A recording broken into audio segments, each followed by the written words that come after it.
Go. Hi, y'all. I am very excited today to welcome our latest guest, Melissa Marra-Maghran. She is a community mental health worker based in LA, and we met through our fantastic mutual friend, the lovely Laura Kissinger. thanks for thanks for coming here virtually. Yeah.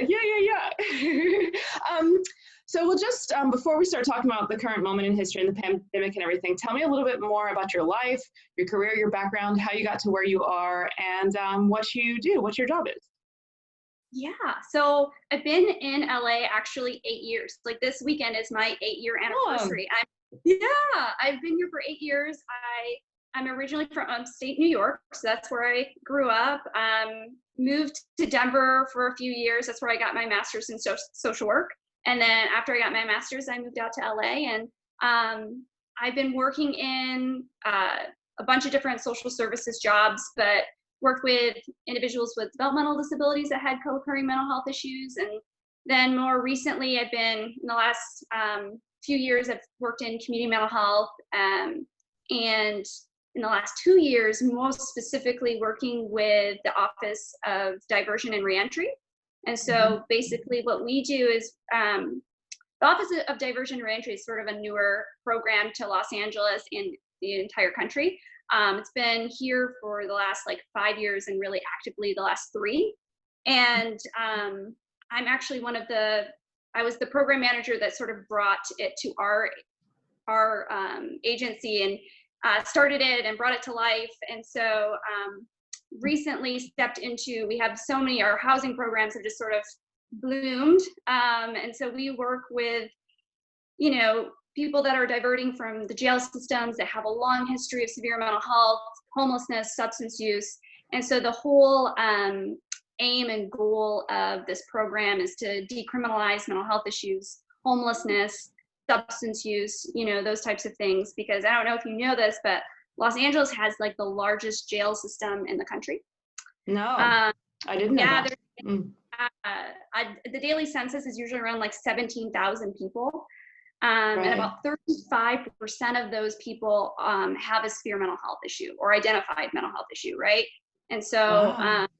I know it's pretty incredible. And so there's this big push to try to move towards diversion and reintegration and provide community services to really not put those individuals in circumstances where they'll have encounters with the police. So our program's all about trying to help them complete the court-ordered sort of mandates to get them into these treatment programs and get them housed in their own apartments. That's so interesting. And so I think maybe it's off the top of my head, I don't think I completely understand what the word diversion means. So does that mean out of the, well, how would you describe that? Sorry. Yeah. I know that a lot of people get confused between prison and jail. And so we're not working with any individuals that are in prison. Okay. They're identified in the jail system. And so if they're seen as, they go to county jail, they're evaluated in jail by psychologists and psychiatrists and determined if they would meet criteria for a community program, meaning so they're being diverted from jail into community reintegration. Some of our clients have been arrested 30 times in their lives, and it's because they've been living on the street for so long that environment creates a situation where you're just encountering the police for all these sort of crimes that if you were housed, ideally, if you were in treatment, then on your medication, and you had access to things that you need, you wouldn't be in those situations is the hope. And so that's what it's all about. Yeah. So it would be, so it's not prison. So it's so I guess anyone who goes to jail rather than prison is it's an overnight type situation, or it's just a few days, or? Typically it can be months, it can be up to a year. We have some people that have done 14 months. And so sometimes there's not only are they in there that long because they're waiting for a spot in our program, but also because, and this is kind of where we'll talk about how things got different with COVID, is that they want people to become more stable, on medication a little bit longer. It's not ideal. We know that jail has never been a good place for mental health treatment. And that's the whole reason why not to do this. But there's a lot of, huge concern about community safety that I think historically, they've used jail for rehabilitation. LA County is also one of the largest mental health institutions. Their jails are the largest mental health institutions in the country. That's because they're housing so many people with mental health issues. Wow. And so it's like, yeah, this isn't working. This is really detrimental to people, right, in our communities. And so we're trying to recreate something new, but it can be, as to answer your question, it can be as long as 12 months, 14 months right. or something. Right, and I do want, yes, and this is going to be so interesting. I'm so interested in everything you're telling me. There's so much I don't understand, but I'm sure you'll explain it to me. But can you just, so the difference between jail and prison is you get sentenced to prison and you spend, and that is where you go. And I guess it's, so jail is more of like, it can be up to 14 months, but it's more of like a waiting space. Is that right? So once you would move on to prison. So yeah, some of our individuals, that's what they're getting diverted from. Like if they weren't to do our program, some of them, not all of them, some of them have pettier crimes than that they could just end their time in jail. But they would be released again to the community. And if they have severe mental health issues, then they go right back. They're going to go right back, right? But some of our clients are facing, prison sentences, and that's what they're being diverted from. Interesting. And it's called diversion. And then what was the thing with the reentry? And that's reentry into society. Is that? Yeah. Yes. Cool. Interesting. So interesting. Cool. We'll talk more about that, but let's take a little bit of a step back and because you're in LA, California. California was one of the first states to kind of act on the coronavirus. Tell me both professionally and personally how your life has been affected by it. When did you first start realizing that this is gonna affect my life? This is gonna affect the whole country. Tell me. Yeah. Well, I remember hearing about it right through January, February, and it was something that was like, it's in China, it's in other countries. It hadn't made it to us, or made it to us in such a way that we were aware about it. And until like March, it felt like. That's when the state of California started. It's mid-March when they just started this home order. And so quickly, we've never had to do something like this. So from an agency perspective, we were like, what is this going to look like? How are we going to operate from home? And so that was a little bit nerve-wracking for sure. I think we adjusted fairly well just because we do field-based services. So luckily our adjustment to being able to continue to do what we do from home rather than the office has been fine. I think the biggest thing that's been so hard is not seeing our clients, because, to be able to have a conversation in person when someone's having, a crisis, in a mental health crisis, feeling in their lowest moments, or might be a danger to themselves or others, because we're working with people that have schizophrenia, bipolar disorder, schizoaffective disorder, people that are really affected by their mental health, and they're coming right out of jail. And because there was such a big push, because it's a health crisis, right? That we needed to get people that are all incarcerated in this small locked facility out, because they are released to our program. They've been identified as someone that needs to come out, but they might not be stable. They might not be on medication. So everything was just expedited so quickly. So we had a lot of people in pretty severe crises that we were trying to help, and trying to work around all these situations where, how do we do this when we're not able to do things as in person as we would like, and if we were going to go in person, which we had to in some instances, how do we do this in a safe way? And so just creating all these new protocols and trying to figure out, like, listening to the CDC, the state, and trying to figure out, like, what do we do to make sure that our staff are protected and feeling safe, and that our clients are protected and feeling safe. So that was, I think, pretty anxiety provoking from like a professional stance.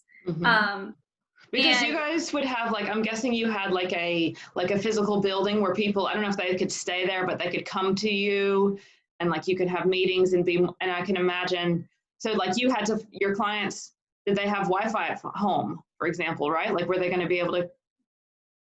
Yeah. So From like our program, like we have an outpatient mental health program too, which they had to like do a lot of over the phone services for therapy, and we had to get people that had the capability to do Zoom to be able to do groups and recreate those types of things.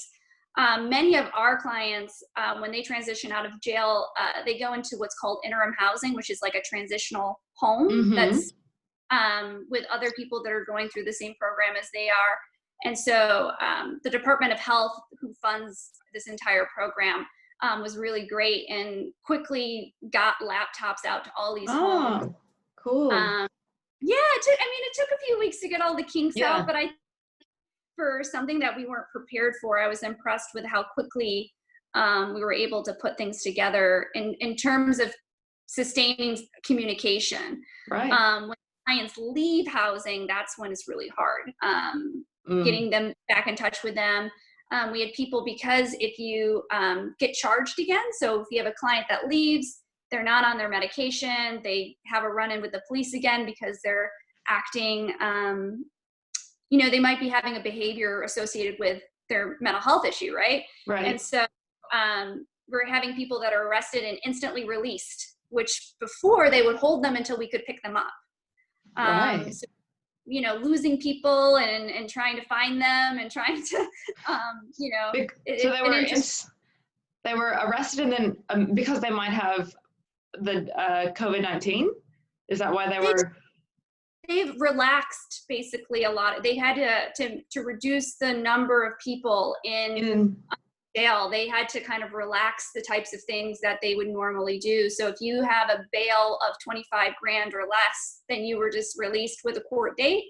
And because one of the things about LA is that we were over capacity. Like when my takes me into jails, and so I would see, there are common areas that are supposed to be common areas just with bunk beds, right? And so there are like housing people that are over capacity because there's just too many people in jail. And so that's, I guess, if there's ever a silver lining out of all this, it's really reducing the number of people in jail, which is a good thing. Wow. And that's, I'll just ask a little bit more about that. So that's an interesting thing that's kind of changed, is that more people are being released. So what can you tell me? I'll just take a step back from your job, although I think that's probably we're going to talk the most about, but what happened in LA? So I didn't know that less people were staying in jail. They were more just being kind of instantly released for safety reasons. I think Laura has told me a little bit about lots of people wearing masks. Can you just briefly tell me about kind of observations around the city and in your own life, I guess, what is it like now? Sure. Yeah, it's kind of back to, I would love to tell you that we were like in phase 3 and things were getting better. Because at first, different states have called it different things. In California, they call it phases. And so when phase 1 happened, it's like safer at home, do not leave your home unless it was absolutely essential. And they were saying at times even like stock up on groceries, like don't, do like groceries here and there, like really try to be smart about it and to reduce the number of times that you were leaving your home.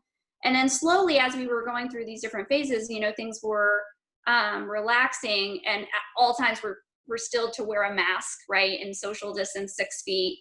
That's what we have to continue to do even to this day. But we had hit phase 3 at like end of May, early June, around Memorial Day. And then over the course of June, I don't know if you've heard in the news, but we're right back where we started, which is, I thought California did a really great job of keeping those numbers down. But as we're trying to reopen things again,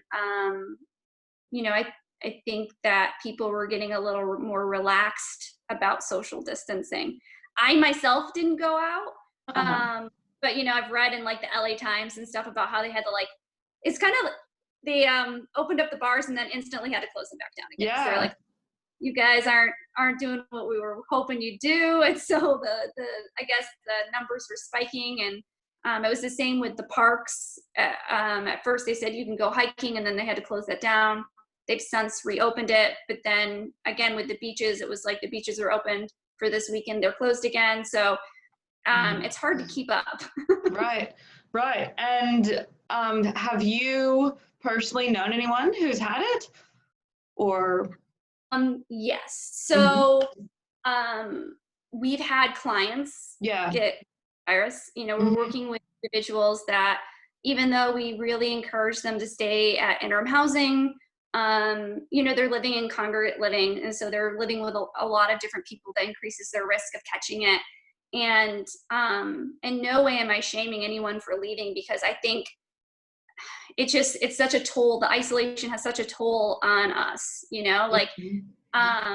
and so people have to leave for their own mental health. And there were some of our clients, not all of them, but some of them are operating on like a different level of capacity and don't really understand all the different things, and they're struggling with substance use, and they're exposing themselves in sort of a high risk way. And so some of our clients have contracted it. We have a whole testing system that the Department of Health has set up. And so some of our clients have been really sick. Thankfully we haven't lost any to the coronavirus. We have lost clients to other reasons, like just mental health, suicide, and those types of things. So it's been a really difficult time. But the Department of Health is really great about testing everyone and coming up with this whole, protocol around keeping everyone safe. That's yeah. What's that? Sorry, go ahead. In an effort to keep everyone safe. Yeah. It's like some of it's out of our control. Yeah. I think that's we have heard a lot about the physical impacts of just actually having the virus, but the mental health is huge. And I think specifically in what you're doing is interesting. If somebody has mental health problems or addiction problems, and maybe you could elaborate on that a little bit more. How you think specifically the coronavirus might have more severe effects on people with mental health problems or drug addictions. I didn't quite phrase that in the questions, but I feel like that's a kind of lead up one that we could ask. Yeah. Good question. It's a good question. It's like, we know that, if you suffer from depression, right, that you tend to be more isolative, which will increase your depression. And so a lot of mental health treatment is around like increasing engagement, helping you with coping skills, creating a community for yourself so you feel supported. We know that talking about things reduces the severity, right? Like suicide. People get really just talking about suicide, but the more you talk about it, the less likely it's going to happen. And so when you don't have the same outlets as you normally would, like you can't go see a family member or a friend, or maybe you're really close to your grandmother, but she's in a nursing home and you can't visit her anymore. Like this just has a lot of effects on people's ability to really cope with an already terrible situation. And then if you're suffering from something like an addiction, like substance use disorders, you have impulse control issues. And so someone's asked to think really rationally, on top of like our clients not only have substance use issues, it's complicated by having severe mental health issues. Right. So, hearing voices, having active delusions, dealing with your cravings, and, and like you're told to sit at home and you can't access your substance use treatment like you would. You can't go to your NA and AA meetings like you normally would. So they do set up a lot of things on Zoom, which is really beautiful. So I think those things definitely help, but I think it's just, there's something different about just being there. And as a therapist, I know it's different. You can't read people the same way. Yeah.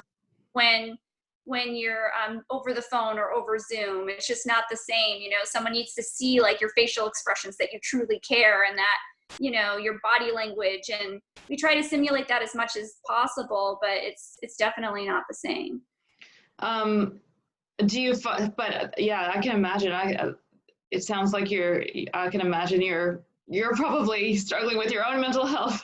Maybe Melissa dealing with all these different things. I mean, that sounds so emotionally like kind of labor intensive, and I'm so glad to know that there's people out there doing like this type of stuff. I don't know much about it, and it's so cool that you're filling me in.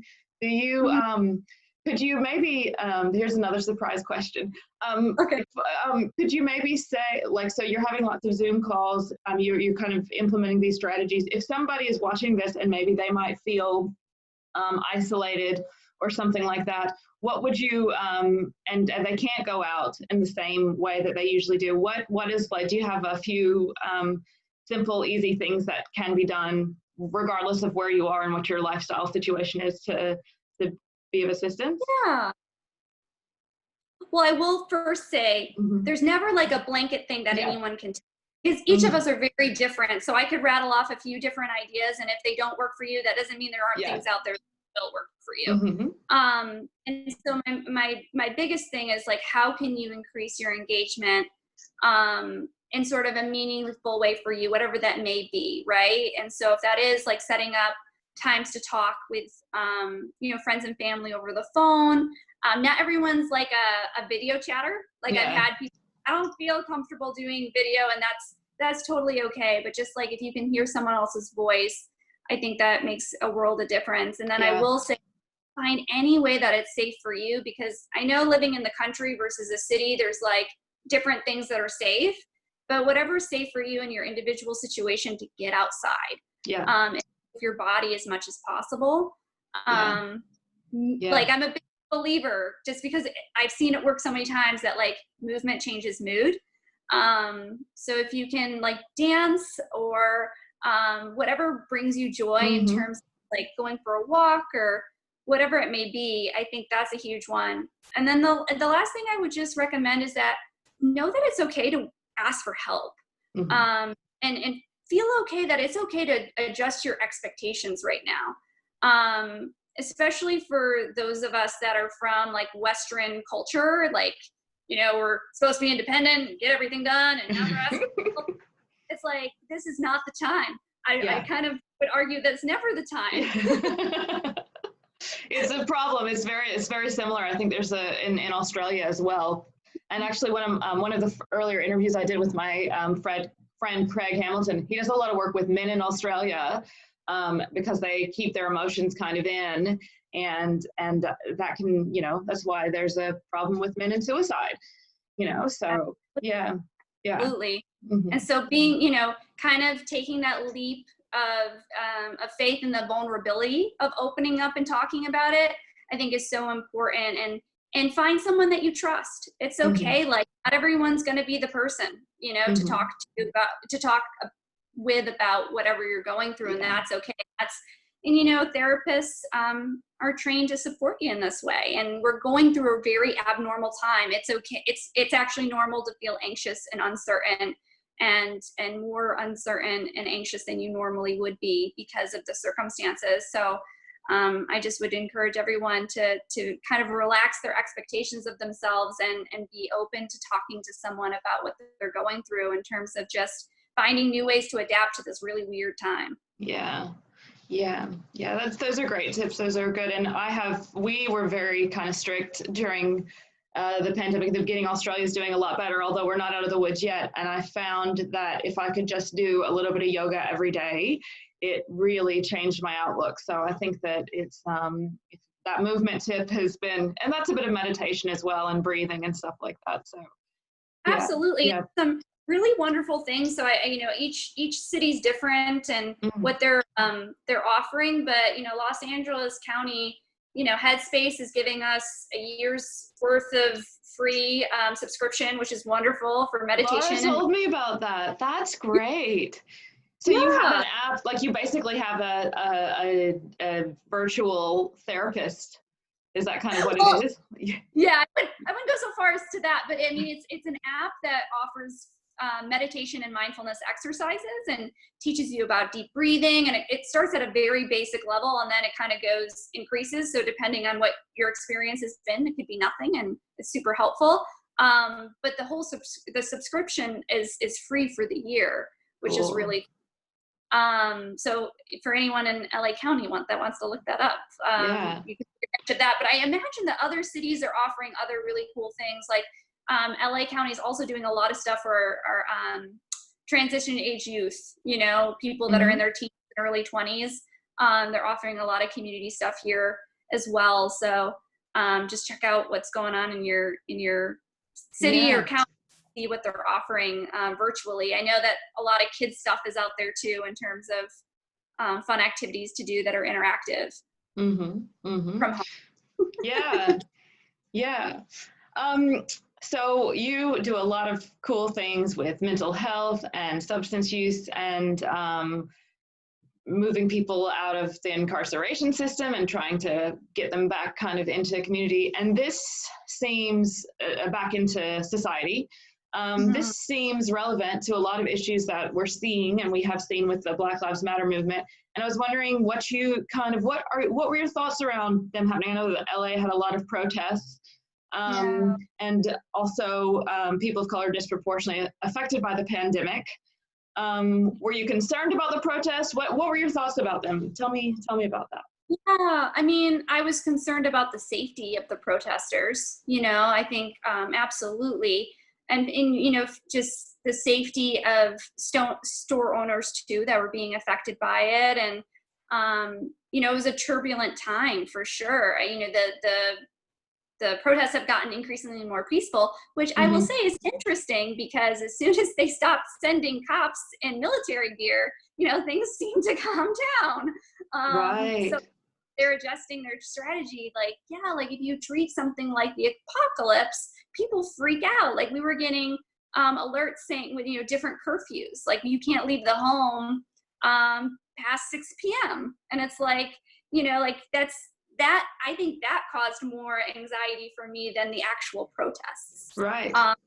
Because we have the right to protest. And so it was just really, you know, I had a friend who was arrested for protesting. And so it was just, you know, it was anxiety provoking in that way. It's necessary, you know, we know that this is part of the change process. And so I'm it's interesting that it's happening during this time, right? Yeah. And so I've been really trying to be cognizant of, you know, my friends, my coworkers, my clients, like everyone that's personally affected by this, you know, my Black, you know, people that are in my community that I'm serving and working alongside of. And I know it's just been exhausting, you know, and there's been such this grief and sadness and trying to be a support. For me personally, I've been just trying to listen as much, you know, as I can, and not so much be a voice, but be a supporter in my voice. You know what I mean? Like, yeah. And so, for sure. That's interesting. And you know, I've thought of LA because I know that Rodney King riots happened in LA in the 90s, and it's kind of so but you know, not just the riots, but the whole situation and the and how we've been talking about police brutality in America in particular for a long time. And that's really interesting what you said about, you think that the protests got more peaceful when there's another surprise question for you, Melissa. But because you work in this field and you see it, do you worry sometimes about how maybe law enforcement might not actually be doing the job of protecting the public?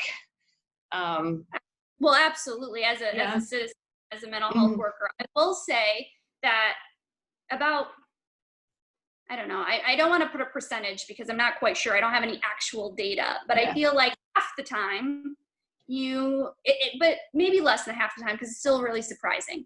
We have to call for the support of the police sometimes to, in effect, a 5150 hold, which is a psychiatric hold. So if someone is a danger to themselves or others, we have to call the police at times to get their support. Sometimes you get really wonderful police officers that have gone through training that work with a mental health team, and things go beautifully. And then you have sometimes, well, more often than not, unfortunately, you have people that really have no training or understanding, and are working off of some deep stigmas and biases that they just see them as truths, and you're like, this actually no. Like, you know, and that goes, about race, Mm-hmm. about sexuality, gender identity. I've like mental illness, of course, substance use. I've seen such discrimination in every aspect of that when working with the police. But I always like to also like add that this is a cultural problem. Mm-hmm. Like the police act this way not because they're separate from society, but they are a symptom of society, right? Like, so we as an entire whole have to make a different, mindset. We have to challenge our and challenge institutional racism and actually do the change, right? Mm-hmm. Not just talk about it. And so, I do worry about brutality. Yeah. I worry about, and they have a really tough job. I'm not going to discredit that. But also, we see if you respond differently, you're going to have different results. And so if we try to train them and have a support there with them, or allowing, actually, I like the ideas of, mental health professionals taking on some of these calls. And I love it when they're like, wait until that, a mental health therapist, is in the situation. I'm like, that's what we do every day. I saw some type of thing that was like, oh yeah, let's see how a therapist handles like some person on a rooftop or something like that. But it's like, that's actually, I mean, and I also wonder, like, when you guys are working with reintegrating people to society and stuff like that, I mean, it's like our police sometimes, and I agree with what you say. I think that it is not us and them. We are all people, and we could all, I really like the divisive language sometimes when it comes to particularly police officers, but if they were trained better, could they make your job easier even without the pandemic? I guess I'm wondering, like, when people struggle and go to jail, like do you think sometimes they exacerbate things? Could they help? I mean, yeah. And you know what? They're not alone with who exacerbates things. Right. It's in our justice system. So judges are operating this way. Attorneys are operating this way. Juries are operating this way. So, I mean, it's every layer, but absolutely. And you know what? I think that police officers aren't supposed to do all these things. They're supposed to come in and, we're calling them for every single type of scenario. And I don't think that's appropriate. Right. And I think that, I don't want to speak for them. They would know what they would, what they think. But I think many of them would probably say, I don't want to show up in all these types of situations because it's not appropriate. Like, not all these things are crimes. Yeah. If a crime is not being committed, like, maybe this could be dealt with in a different way, right? Yeah. Maybe this could be de-escalated in a different way. And you know what? This also happens in hospitals where discrimination is, where people get exited early from hospitals. They don't get the type of holds that they need. And, there's layers of this happening everywhere. It's I see it across the board. It's not just with police. Police, though, how it's different, that they have a really deadly consequence. Yeah. So that's how they're different, and that's why they're like, that's why everybody's angry. Yeah. Like, this has to happen across the board. Totally in agreement. But if you're going to carry a gun and you're going to be able to enforce like physical force on someone, there has to be accountability to that. Right. And it has really detrimental effects on the mental health of people that are affected, right? Yeah. It really does, to live in fear and grieve over the loss of loved ones and feel the injustice that comes along with that, with people never really feeling like justice is served because it's not, It's really difficult. Yeah. Could you, and this is another surprise question, so please feel free not to answer, and it might be like a protocol breach, so it's totally cool if not, but do you have any either positive or negative examples of when you kind of have worked with either the jail or law enforcement or anything like that, and you have witnessed either something, someone stereotyping people in a way that they shouldn't, or maybe something working out beautifully? So without, sharing any specifics or demographics, I can just say in a general sense that we've had really positive encounters with police that work closely with a mental health team. Not saying that if they don't, they can't, they have, but I think that that's where I see the best results. Like having a client who's suicidal and that is also psychotic and threatens to have a gun, right? But no one knows if that person has a gun. It's like, this is the type of situations that you're in, right? Sure. And so, you have to kind of counsel and case consult with a police officer and a mental health team. They're going to have a whole different approach than if you are dealing with this with someone who has no experience, no mental health support, right? And they're terrified that this person who's psychotic and suicidal might have a gun. They're going to walk into that situation very differently because they're only going to go with what they know. And if it's limited, it's going to impact how they engage with that person. So that's an example of time that it happened really well. And then there's times that it doesn't happen as well as you would wish. And it takes a lot of advocacy on the part of the person that's there, right? Trying to educate and support them. But sometimes they don't want, there's some officers don't want to hear from you. Right. And so you have to kind of be very diplomatic and try to de-escalate them. Wow. So that's something you sometimes find you're doing in your work is not just your clients, but actually, so like they're high stress situations. Yeah. So I mean, like, is it that unreasonable that we have to de-escalate other people? Yes and no. It's their high stress situations, and if someone doesn't have the training to really know how to deal with that and understand mental health, then they're reacting on their fear, right? Yeah. So I think that just sort of restructuring the way that we restructuring the way that we train these individuals, and then restructuring what we expect of them, I think is a huge, that's how change is going to happen. And that's a lot of what I see Black Lives Matter advocating for, isn't it? Like, isn't that a lot of kind of what they're, at least what I'm reading on their website and their like kind of leaders are saying. So it's interesting to kind of hear it from this within the system. So yeah. You know what, they are, of course, being informed with the way that they're, suggesting these policies be changed. It's based on all this stuff. So totally. This is so interesting. I don't want to take too much of your time, Melissa. I did want to just say one more thing that I find interesting, that living in Australia, where they have very tight gun laws and also a lot per capita, a lot fewer examples of police brutality. I find it interesting that nobody's talking about guns at all, which is funny to me. Like, part of me wonders if the NRA is frothing over everything that's happening right now.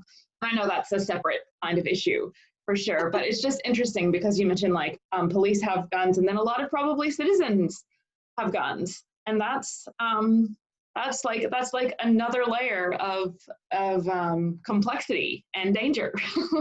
So absolutely. So anyway, as a sidebar, have you witnessed, this will be the last question, unless there's anything else you'd want to add after this, but during all this, and I'm so grateful to what you're doing and that you're here also talking to me and letting me know about how this all works, but have you witnessed any silver linings or unexpected positive moments during this pandemic? Yes, of course. I think with any hard situation, there's going to be moments of like beautiful humanity.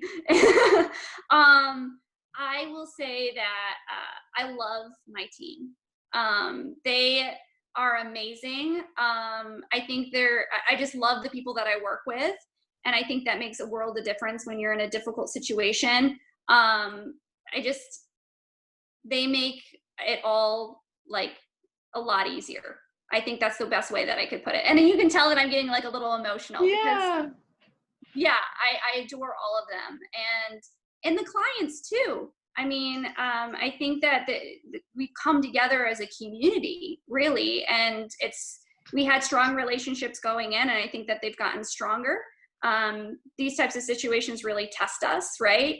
And I think another silver lining is that things are changing, changing to adapt to, this pandemic, but providing us with things that we needed this whole time, like more resources for the homeless community, like people that are living on the street, that aren't housed. There was this awesome program called Project Room Key in Los Angeles, which was attempting to get more people off the street. We've always needed that. But there was a more of an urgency knowing that they wanted to slow the spread of the virus, releasing more people out of jail and not keeping them.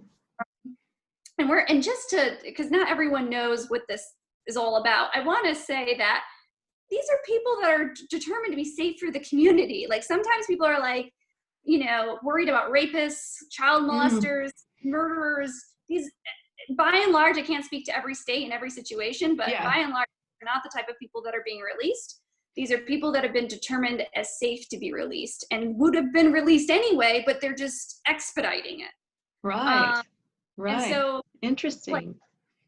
So people. So it's like when these people are being released, it's actually like it's fascinating because they're worried about safety, but also because they're not in jail, if they have mental health problems, their mental health problems aren't enhanced, and I guess just being in jail can't be good. Right? Yes. It's traumatizing. You're reducing trauma at the time.